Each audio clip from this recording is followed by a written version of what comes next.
Ini ada momen doang ya? Hah?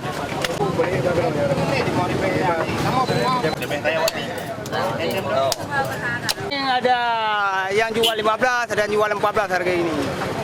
Abang sendiri untuk hari ini menyembeli berapa lembu? 5. 5. Ya.